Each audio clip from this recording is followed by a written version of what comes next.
보건의료노조의 총파업이 이틀 뒤로 다가온 가운데 정부와 노조 측이 아직도 코로나19 대응 인력 기준 마련 등 핵심 과제 해결을 위한 합의에 이르지 못하고 있습니다.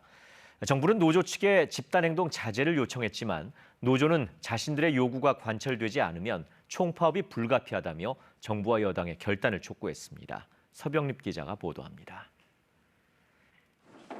정부와 보건의료노조 모두 마지막이라는 각오로 임했던 12차 노정협의.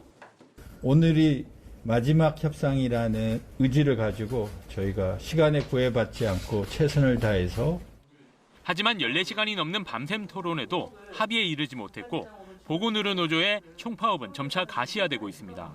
파업이 현실화될 수가 있어서 국민들의 걱정이 매우 커지고 있습니다.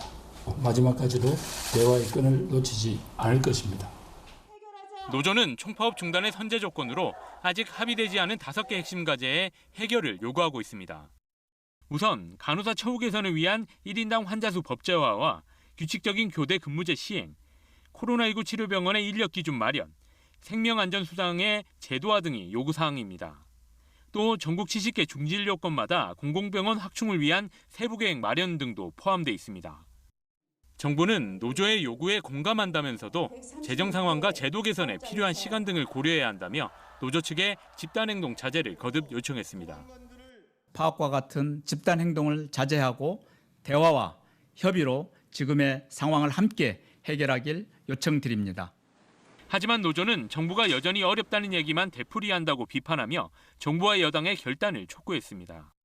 며칠간의 의료 대란이 문제가 아니라 23만 임상 간호사들의 대탈출과 의료 붕괴가 현실화되면서 위드 코로나 전환도 K-방역도 실패로.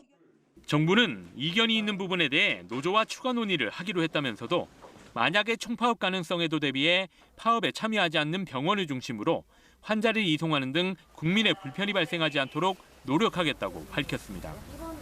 KBS 뉴스 서병립입니다.